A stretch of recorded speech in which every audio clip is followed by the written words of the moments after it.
American Movie Podcast. I am your host Titus, and today I am joined again by Professor John Marini, our expert on the Western. So far, we have already done 4 episodes on John Ford, and we have also done episodes on Sam Peckinpah. This is our 3rd. We talked about The Wild Bunch, we talked about Ride the High Country, and today we are talking about the other impressive Western Sam Peckinpah made, a movie he called his favorite, and which is far and away the least violent thing he ever directed. And that is The Ballad of Cable Hogue, starring Jason Robards as Cable Hogue. Now, this is a movie that's almost bereft of violence, but nevertheless it is a confrontation of man with nature and with American history. And you see in Cable Hogue that he is a kind of man of the people, so it's fitting to talk about him in a ballad. But at the same time, he is also a distinctive individual that escapes to a certain extent a social life, a way of living among other people in a community. Cable Hogue starts as an outlaw among other outlaws, and it turns out that a gang of thieves is not enough for justice because these 2 other guys, faced with the necessity of the desert, steal his water and leave him to die because he seems to hesitate to shoot anybody. They take him for a coward and think that the payment of cowardice is death, so they leave him for dead. And he desperately prays God, but he's starving and thirsting for days up until he hits water. And he survives. And not long afterwards, he realizes that what saved his life could actually become a business. This is between 2 stations on the stagecoach, but nobody else found water. So he sets up a business. He sets up a legal claim to the territory. He sets up everything needed to exploit the life-saving gift of water and turn it into property. In a beautifully Lockean way, he refuses to thank God for his gift, but instead he says that he did it by himself by mixing his labor with nature. And so he has a claim in law now as well, as in right. And from there on, you see where he stands to the march of progress. Where will he find love? How will he deal with the people who betrayed him? How does he deal with the other charming character in the movie, the Reverend? And of course, his own tragic ending. It's a Sam Peckinpah movie after all, so it's not going to end well, but it has a remarkably charming character who seems almost unfit for serious storytelling. He's just a bit too jocose. And so perhaps, sir, we should start with talking about this character, Cable Hogue, played by Jason Robards. Yes, I think just looking at the name Hogue, you get an indication in a certain way of how to think about what it is that he is personifying in the movie. And yet it's a very good treatment, really, of the things that matter to Peckinpah, like God, nature, progress, civilization, property. All these things come into play in the movie. And it is, as you say, essentially, it ends tragically, but it's a comedy. So it's, in a way, you could say it's a tragic comedy or a comic tragedy. I don't know how you want to quite put it. But when you look at Hogue as the ground of the name Hogue, you think, well, what self-preservation, survival is the most basic thing. And in the opening there, he begins in the desert there, as you mentioned, he's left on his own, and he engages in a conversation with God, with Lord. And of course, he's basically expecting God to preserve him and give him what he needs, at least in the short run, in order to keep from dying of thirst. But God is not forthcoming in terms of fulfilling his desire for water. And so, as you mentioned again, when he, in his 4th day, I believe it is, he did it before God created the world, he found his own water. And as you said then, it was not God that in any way helped him. This is my water, he said. And he understands and establishes the meaning of what it is that has to be done in order to preserve yourself. Some things, of course, God can give you, but some things you have to do for yourself. Just looking at parts of it again. I hadn't remembered the song, the ballad itself, but the lyrics of the song are actually pretty revealing too, because it's about the transformation in a certain way, about how it is that things can be made to change. And the expectation of change is in the lyrics. The song begins, "Tomorrow is the song I sing. Yesterday don't mean a thing. Tomorrow, ragmen may be kings."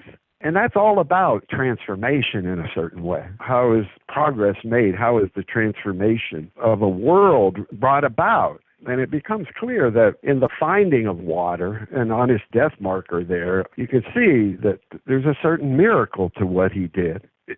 By himself, I mean. If Jesus could turn water into wine, that's a miracle. Certainly finding water where there is none is a kind of a miracle. But that's the human miracle on the Lockean model of a miracle. And you could say that as we come to understand capitalism, but Locke understood this in terms of freedom, what we understand about capitalism is that it generates or produces wealth. But Locke's innovation in a certain way is in thinking about wealth not as a thing that is already concrete and made and has substance, like gold or land or any of those things, but the product really of the way in which human ingenuity and what comes to be called productivity is not a product of resources outside of man.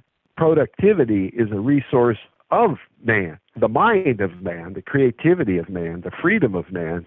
And so for Locke, it's almost miraculous when you can take something that wasn't useful to man before and make it useful. You notice in his book 5 on property there, when he talks about the steps to acquiring property, and he has that 5 steps as to when an acorn becomes property to someone, he gives you the 5 steps of how do you do it, right from when you pick it up, you bring it home. The 3rd step is the most important in an acorn. You boil it. So in thinking about it in terms of how you take something that was previously useless and make it useful, that's a form of productivity. Is going to transform the world. Yeah. That kind of transformation is fundamental. Now, Locke doesn't exclude God, but he says, man has to do a lot of this too. Yep. You have to do this for yourself. Exactly. And so you have to take a desert and turn it into a garden. But of course, all of that implies that freedom means that there can be no boundaries in terms of status or rank that gives somebody an advantage. Yeah. That makes it impossible, in other words, for those that are truly deserving of rewards from ever receiving them, because they can never exercise their talents if the scarce goods are always only in the hands of the few who have political power as well. And so I think with Cable Hogue, it begins with his conversation with the Lord, and it ends with a conversation with the Lord on the part of the preacher, Joshua, the David Warner character, in his eulogy to Hogue. And it's a very interesting eulogy that he gives. It's, I think, descriptive, really, of the problem of a guy like Cable Hogue, who was essentially nobody. There's one of the scenes when he's talking to Hildy, and she asks him about, why don't you live in town? He's out there in the desert. And he says, in town, I'd be nothing. Been that before. In other words, he says, out here, I got a good start. In a place that's already established and somebody of his rank or demeanor or his whatever you want to call what he is, he knows he would be nothing. Yes. And you have to really transform the whole of something before somebody that was nothing can become something. How do you turn a ragman into a king? You don't do it in a kingdom. Yeah. You do it in a different way. And so it's a great deal of Locke's thought is about not merely producing wealth, but producing the things that human beings need. But it's very clear for Locke and for Peckinpah that happiness is not simply a matter of wealth. I mean, that you see both in the way in which Hildy relates to Cable. And she, of course, is in her own way an entrepreneur. Yes. She's a social outcast because of her occupation, but she's free. And once Cable tells Joshua, when he's talking about Hildy, he says, when she's leaving, he's asking Joshua to give her his love. And so he says, I'll give her your love. And Hogue says, that's all you can do, he says. You can't convince Hildy with anything but hard cash. Yep. So she, too, is essentially, and this is where I think the Rousseauian element comes in, those scenes out there when they're together for that little while, when the song Butterfly Morning, those are about as romantic scenes as you can find in almost any kind of movie. Yeah, it is a beautiful montage of their weeks together. She only drives by to say hello after their acquaintance in town, but she turns out to stay there a long time. Yeah, right. And you have this beautiful montage of love in the wilderness. Yeah, and she clearly likes Hogue because he, too, is an individual. And the way his views about her do not derive from the social views of the town of Dead Dog, because she's an outcast. And Yes. from his point of view, she's not an outcast. And so it's a real natural kind of just spontaneous attraction that people have that becomes more real than the contractual kind of marriage that is more businesslike. Yes. So for her, there's no such thing as contract, or she doesn't become property of the man. They're just a man and a woman in a place where it's about as desolate in some ways, but in many ways very beautiful. Mm-hmm. I know that desert down there. That's in southern Nevada. It's right near Las Vegas. It's called the Valley of Fire, where he filmed this. And it's a spectacular place in terms of the beauty of it, but also the harshness of it. That's one of the things about the desert. It's a place where you have to become observant in a way you don't have to in places that have plentiful water, or, where you see lots of grass and lots of flowers. You tend to miss, but in the desert, after a rain, when the flowers come up, you can't miss it. Everything is harsh. What lives becomes beautiful. And I've known a lot of those prospectors that came out to Nevada to prospect. In the beginning of the 20th century, some of them became mesmerized living out in the desert, and they stayed there their whole life. And they live basically like hermits in some of these old mining areas. So the desert is a very mesmerizing place, but it's not a place that Hildy wants to be in.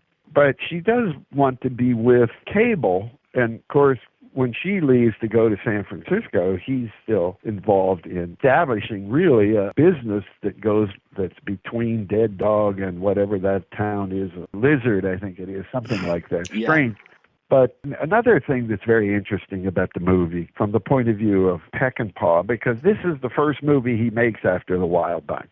Yep. And so his reputation was on the rise. He goes down there to the desert to make Cable Hogue. And when he gets there, it had rained like for days in the desert. I mean, you get some tremendous rains in the desert. I saw some of the crew, L.Q. Jones and some of the people that went down there. They said they go to the desert and they're completely unable to film. 6 bridges had been washed out. They were in a hotel area there in a place called Overton, and they had to wait 3 weeks before they could even start filming the movie, before the desert started to dry out a little bit. Yep. And it turned out to be, from the point of view of just the filmmaking, it was a disaster for Peckinpah, because they had this whole crew, all just time on their hands. They were drinking and carousing. Supposedly, they had a $70,000 bar bill in this place, and they were months over schedule and $1 million over budget. And Warner Brothers, who had been considering,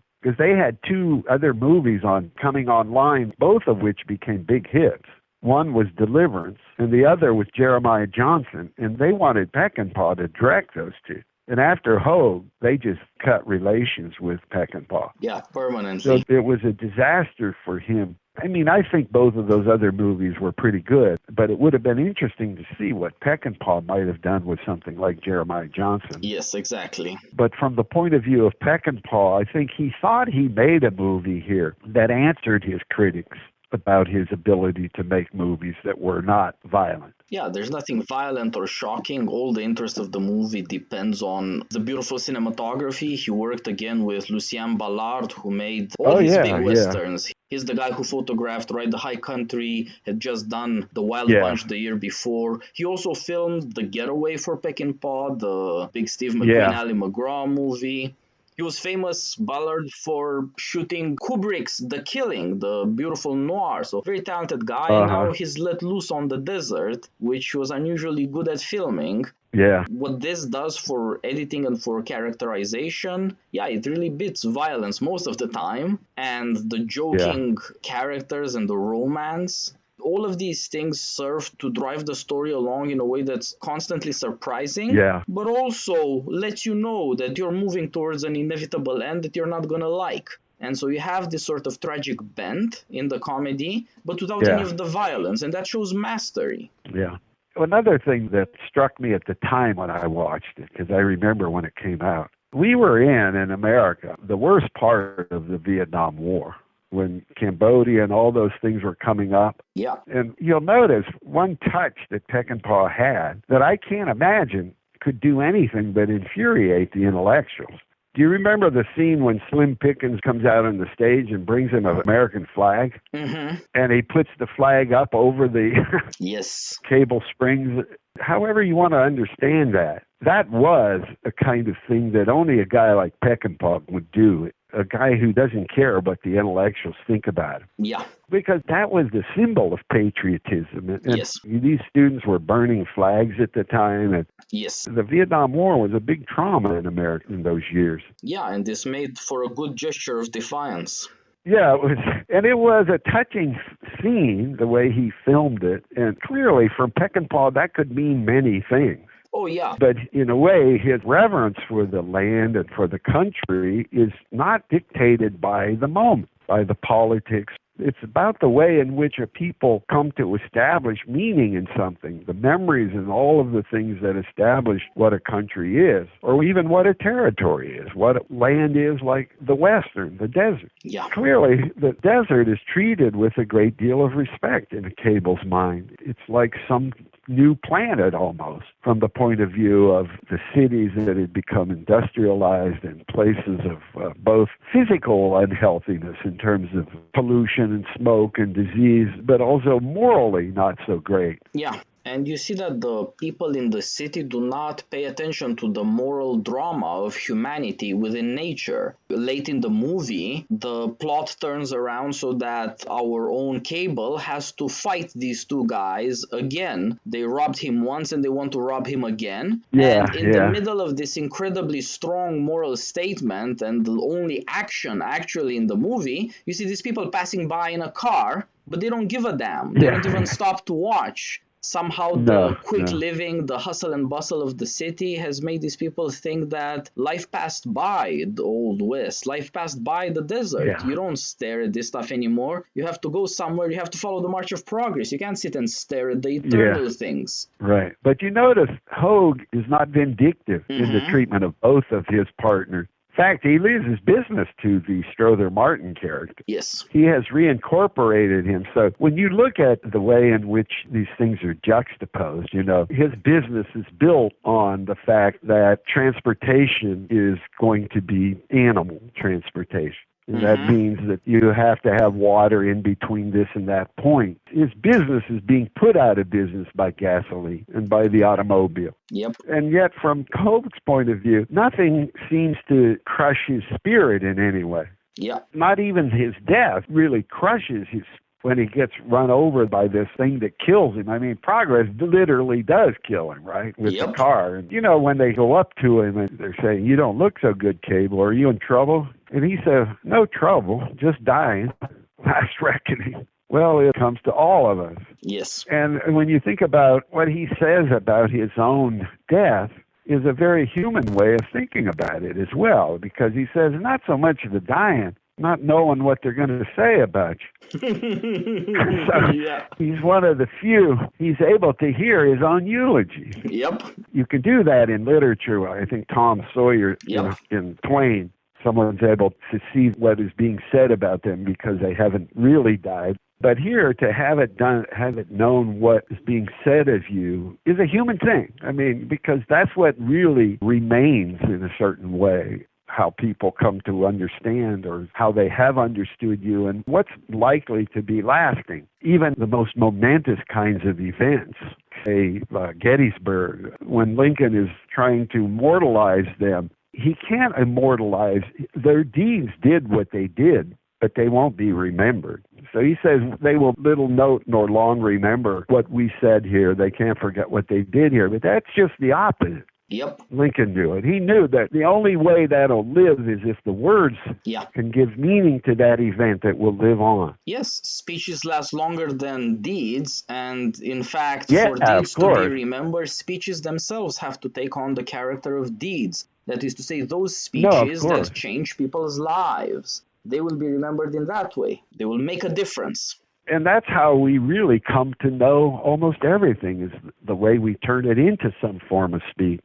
Exactly. So that even Cable Hogue, what's so interesting about him is that he's willing to move on from this business that is based on his life-saving miracle. He's actually willing to move on to this, so it's okay for him to die. Now, moving on, was supposed to be New Orleans. His prostitute girlfriend is back. She's rich because she married some rich old guy and got his money. And now she can have the fun life that she always wanted. And Cable Hogue is along for the ride, but it's a ride that's never going to happen because he can't really return to the city. It's not that he is stuck in the desert exactly. It's just that he can't return to the city.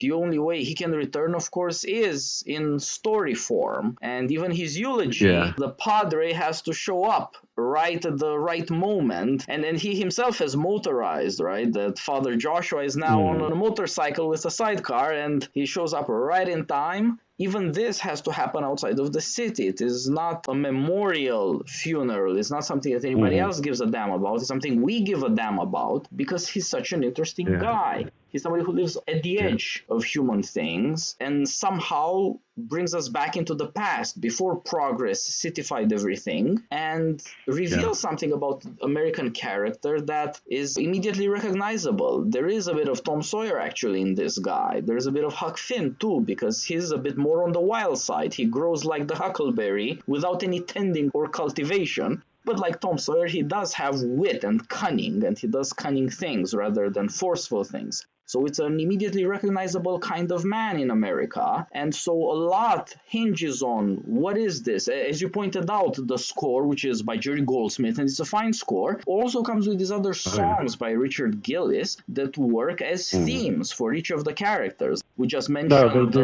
Father Joshua. He has his own theme, Wait for Me Sunrise. Because you hope that at the end of the night there's sunrise. You hope that there is rest, repose in God after all the turmoil. And as you said, Hildy, the city girl, the whore, the woman who has to do conniving things to get money, her theme, as you said, Butterfly Morning, that points to spontaneous joy. To what Rousseau calls the sweet sentiment of existence. It's just such a pleasure to be who we are, at least at such rare moments. Now, she might have to do all sorts of things to make a living, and she might have to acquire certain habits and a certain character, but that cannot fully conceal this natural joyousness in her.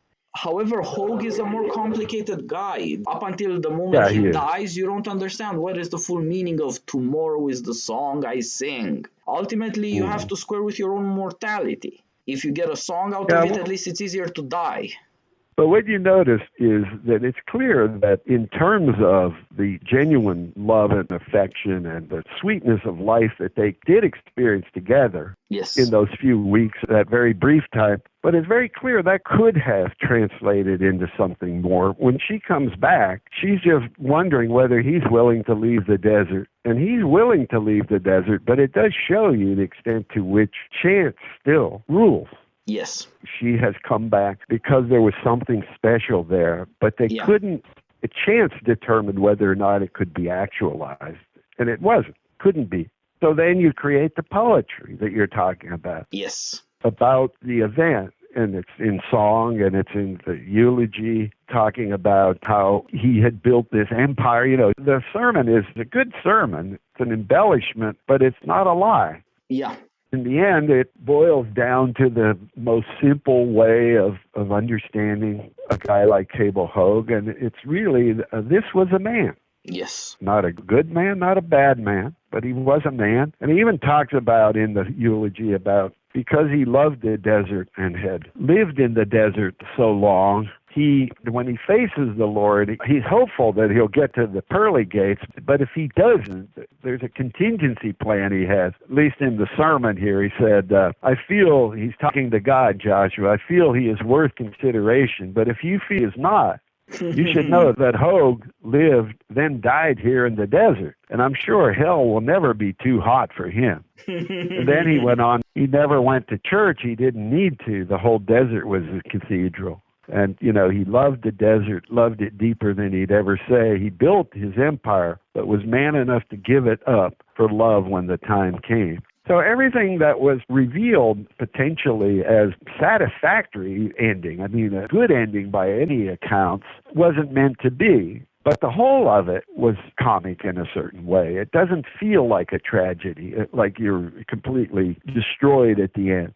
Yeah, I mean, this is not just the one Peckinpah movie bereft of violence, but it is also bereft of agony, and to a very large extent bereft of the sordid. And that points to Peckinpah's attempt to show that you could be American and live with it. Americans are by nature restless. They know they are mortal, they know that you can only have so many good things in a lifetime, and you also know that they don't come easy. Some take a lot of hard work, some take luck, and neither comes easy or guaranteed. And so you gotta shift for yourself, you gotta figure things out somehow, and you might be able to do it with the natural grace of Cable Hogue. A man who does what he has to do, is glad of the things he succeeds at, and doesn't obsess over things like, now progress in technology is going to wipe out his business. Well, it's fine. And he has a certain level of detachment. You see at the end that this way of life he made possible was wiped out. It's America. Things come to be and come to pass in the blink of an eye. There's no lasting power, and you have to square with that. You have to be willing to be mortal to a certain extent. In his case, you see that after he passes away, in this abandoned way of life of his, there's a coyote there now, but this coyote has a collar. That's the way the movie ends.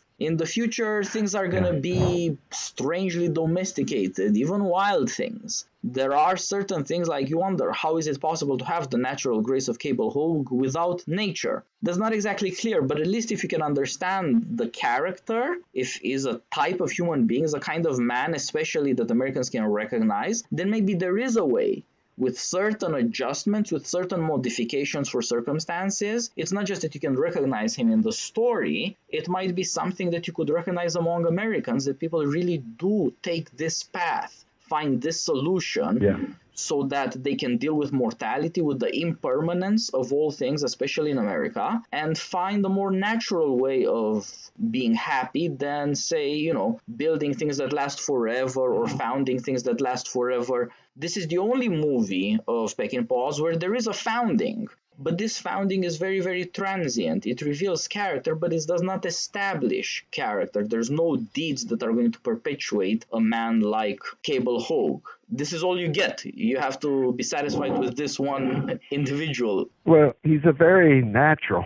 Exactly. That's the thing. Nature, first of all, looks like violence, crime, injustice, unsparing suffering, and inhospitability leading to death. Man is wicked and nature is heartless. But then it turns out actually within nature there is not just beauty but some degree of providence. And Cable Hogue is a man who is tempted by a couple of things. He's tempted by violence, but he refuses, and that makes him a natural slave, so to speak. But then he begins to get life from the land itself, and he becomes a free man, no longer a slave, and eventually an owner of property, of a business, and in some strange way respected. And he wants to make himself civilized, right? I mean, first chance he gets, he does go to town to get himself washed up, to get himself shaved, and, go have fun with a whore. These are all civilized things to do. He's not entirely a man of the desert. He is to some extent at home in the city, but only for a little while. And he is a man of calculation, so he thinks he's going to go have sex now, but he stops in the middle of things because he's got to do this legal thing.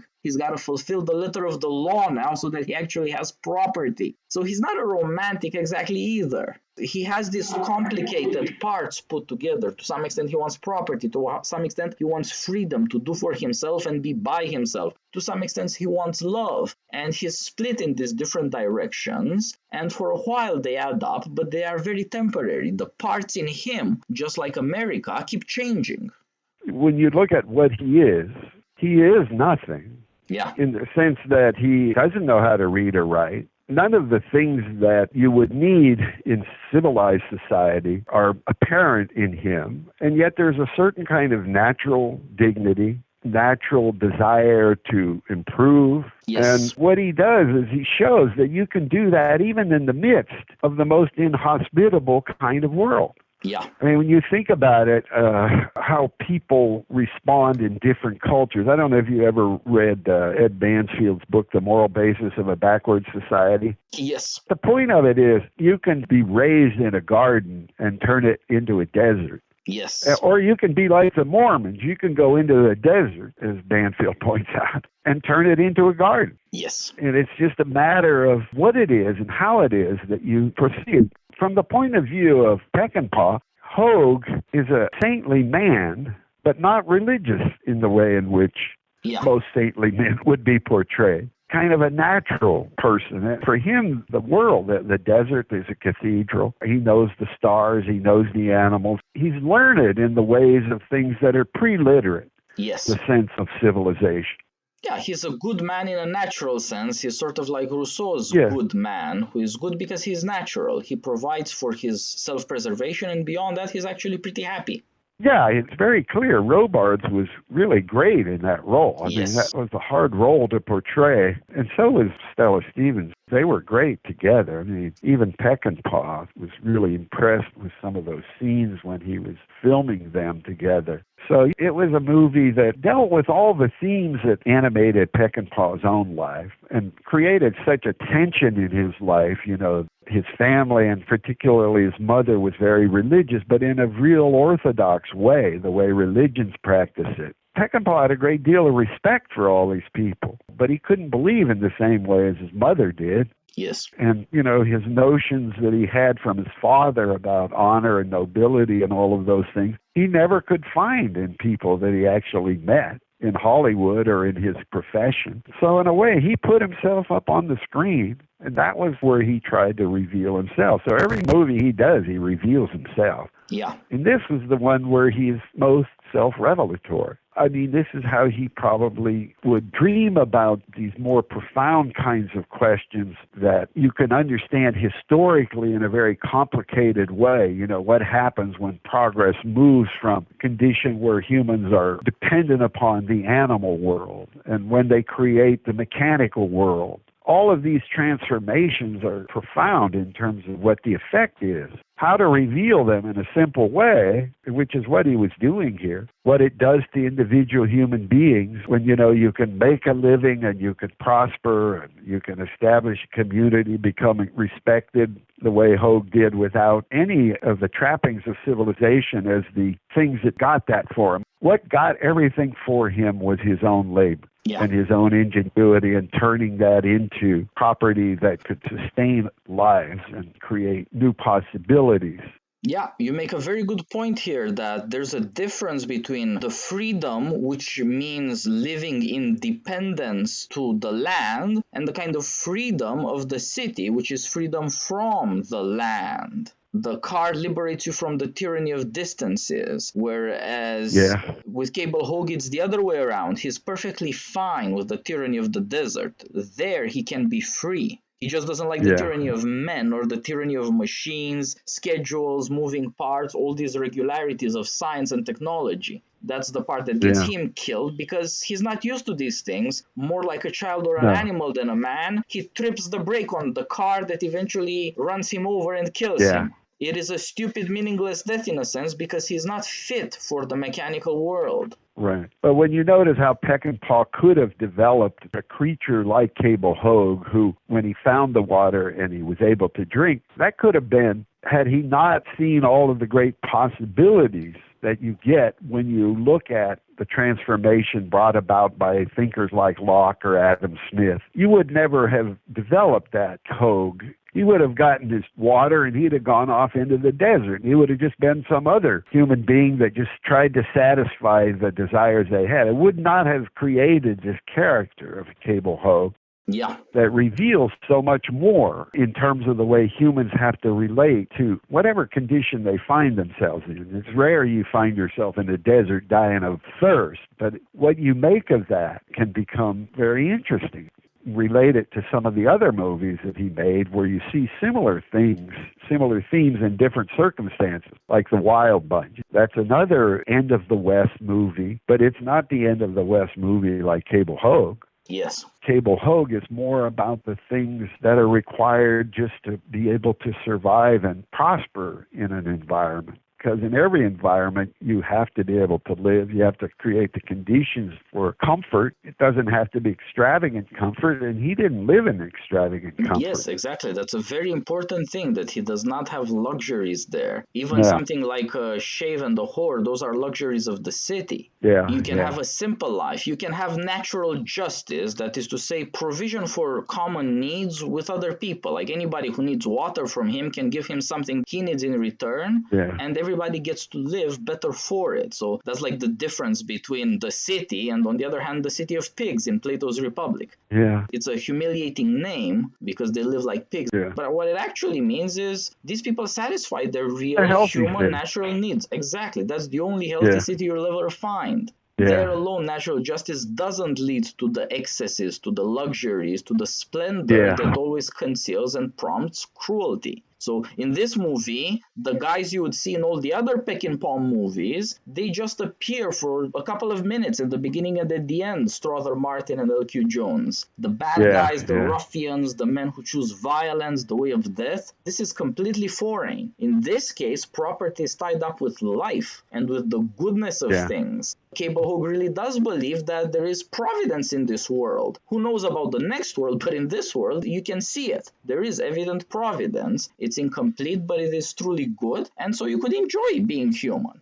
No, right. And even in the way in which he provisioned Cable Springs, it wasn't in terms of making it more luxurious. It was just economy. He had a table. He had dishes there that were nailed down. You could just wash them off Yep. easily. It was all about usefulness, making Yes. it more comfortable for people that are going, in those long distances in a thing like a stagecoach.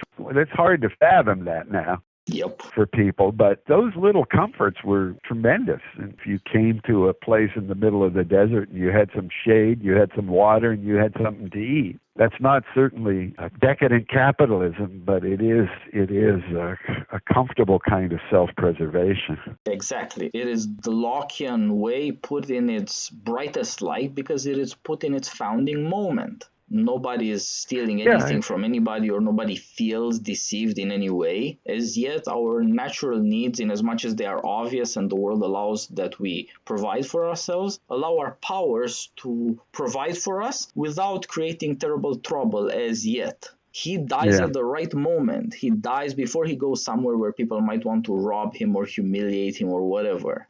But you notice he has to make people come to understand that when he provides this water, people then who just come upon it later, they don't know the great deeds that he created there for them. But they don't want to pay. They think they have a right to it. He has to force them to understand that this is a common good. You have to respect it. You can't treat it selfishly. Because you have come upon it, you don't realize the labor that went into that, what it meant to be able to get that. And so cooperation is necessary. But the first few customers there, they didn't really want to pay because, it's like all of this stuff before there is any private property. Everyone thinks it's everybody's. Yeah. That means that it's really not going to be useful to anyone over in the long run. Yeah. You have to create the conditions where it can be sustained in a useful way. And that's going to require what Hogue did. He went in and he bought access to a created property there, and then everybody benefited from it.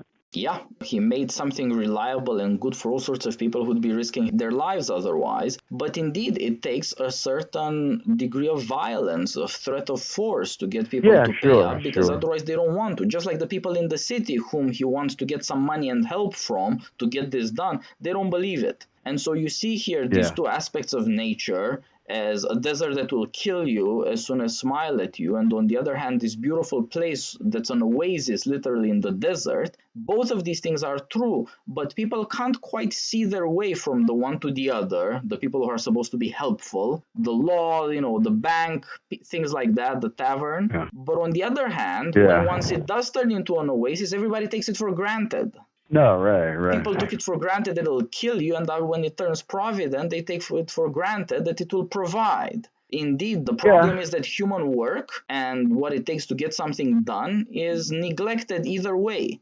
Some people think it's impossible to do anything, and some people don't think it's even necessary to do anything. So you cannot have either attitude. You cannot think that the world is simply and fully hostile, so there's no point in striving. But you can't think either that the world is a paradise. If you think you live in God's Garden of Eden, you don't need to be grateful for anybody's work and you don't need to pay for anything. You have a right to everything you want. So that's not acceptable either. You have to have a kind of in-between attitude, which comes to Cable Hogue because he's very reluctant to be violent, but on the other hand, he understands that he will die if he can't provide for himself. It's not a kind of Hobbesian death like in other movies where you kill or get killed. It's a Lockean death where you're going to starve or die of thirst. You have to provide for your natural necessities. That's what should make you afraid. Yeah, what Hogue shows, too, though, is when you go into this town, the people that have established ways have routinized those ways to such an extent that they don't even know the importance of those things. They just become like bureaucratic. But when Hogue goes in, he can't read or write, and he asks direct questions. He wants to get right down to the essence. Yeah. So when you have all these ways of doing things that become traditional, when you have methods of organizing things that become bureaucratic, the means become more important than the end. Yep. And that's part of the point of the city. The city establishes independence from nature, and people presume on it, and they end up thinking that their ceremonies or rituals or conventions are more important than life in a strange way.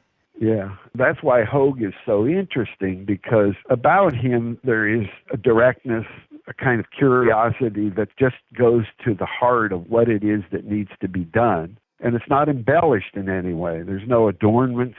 There's nothing. He's a very practical, very likable guy, and he doesn't seem to conceal much, but there is something about him that is deeply intriguing. It's clear that Cable Hogue is Cable Hogue. He's presented in the most revealing moment of his life, but he's always been this way. But in another sense, what happened to him in the desert, betrayed by his fellow outlaws, left for dead, saved by luck and his labor, this stuff consists in a kind of epiphany since he changes his way of life. So it's hard to see to what extent he was natural, to what extent he learned something through this epiphany, and how exactly these things go together. Yeah. But indeed, you can see more clearly where he stands to the city, which is so conventional, since he seems to be almost not at all conventional. Yeah, what you notice about the characters in this one, and particularly Cable Hogue, it's almost as if he has no history.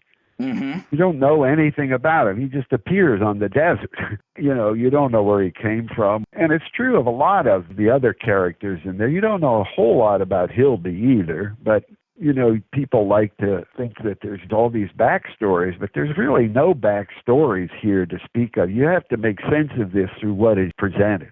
Yes, exactly. And these are the kinds of people, partly because of the story, partly because the kinds of people they are, that reveal themselves in their character in this action, so you can get a sense of who these people are. Yeah, sure. You don't need an elaborate story, and you can see that they're different in certain ways. You would never learn anything about Hildy if she didn't fall in love with Cable Hogue, because otherwise she's crafty, she knows you have to deceive men, she knows the ways of the city. She can only live as a whore, but they'll kick her out as soon as they get civilized and think they've had enough of this stuff. So she knows where she stands and why she has to keep going. And so she would conceal herself, whereas with Cable Hogue, she can be natural because he too is natural. And that's what makes him so easily recognizable. In his actions, you see exactly who he is. There is no other secret part. Yeah. No, right. And in a way, that's the way to start, right? You're looking at it for the first time. Yes. And that reveals the things in their essence more effectively than does the history, because then you have to go into these psychological or, some other ways of trying to explain something. And Peckinpah does it, I think, in a kind of theoretical way where these problems, you can take volumes and volumes to expound on any one of these themes. He reveals a certain problem with it and does it in a way that's very intelligent. Yes, that's the advantage of having this sort of coherent form of art where if you want to have an accident in the story, you have to plan it out. In a history, all sorts of things happen by accident. Somebody drops dead for no good reason at some point. Here, everybody who drops dead for a reason. It's immensely clarifying. Yeah, no, that's true. It's too bad that the movie didn't get the attention and perhaps the respect it deserved at the time. Partly, there are a lot of things that played against it, but it might have changed Peckinpah's whole trajectory of his career after that because, he had a hard time getting movies. The next one after this one was Straw Dogs. Yeah, he had to go to England to make a movie. Yeah, right. And so he got increasingly removed from being able to tell the kind of stories I think he wanted to tell. He did some other ones that I think still show the old Peck and Paw. I mean, like Junior Bond or even Pat Garrett and Billy the Kid. Those had real points where they were great, but in the whole, they weren't good as some of the earlier ones. Yeah, this is the last time you see him in full control of a work, organizing everything. Everybody's talent contributes to this stuff. Everything in the work gets along, even if it's a disastrous thing as a shoot. It's a disaster that results in something that's damn near a masterpiece, which is very, very funny if you think about it. That's what he could do. You know, he had all his troubles, all his misery, all his alcoholism, but he could do amazing things.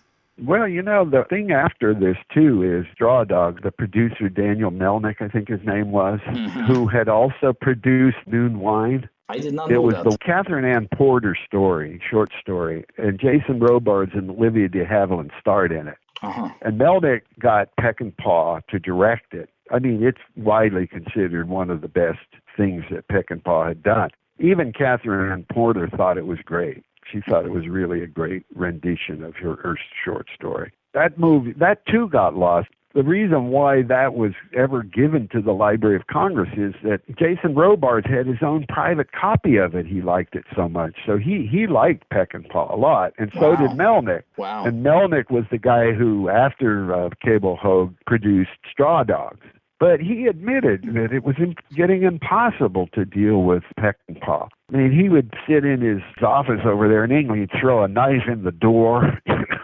One time, Melnick said that they got into a quarrel and he threw a knife at him. I mean, he was getting more and more, as he got older, into more alcoholism and more drugs. So part of that was the fact that his career was not going where it could have gone after Wild Bunch. Yeah. But again, you never know. But it's pretty interesting that these things do even play out the way they do, and because there's a lot of chance that's involved in how these artists themselves get to reveal themselves. Yes, indeed. Things like Cable Hogue are rare moments altogether. In a way, the movie had everything going against it, from circumstances, weather, problems with the shoot, kinds, problems with the director, they really did. And even the fact that the studios tried to kill the movie, basically. It made some money, it was all right eventually, but they didn't want to promote it just out of spite. And it was only in recent decades that this became respected as a damn near masterpiece. And so you see that things have a funny way of turning around, too. Peck and Paw's reputation, unlike Peck and Paw, survived long enough to receive their just desserts. Yeah, that's true. Well, sir, I think this wraps up our discussion of Cable Hogue, and for the meantime, our discussion of Sam Peckinpah. We will have to find out some more things to talk about and do this again soon. Okay. All right. Thanks. Thanks a lot for doing it, sir. It's always a pleasure talking with you. Okay. Good talking to you, Titus. All the best. Thank you. Bye.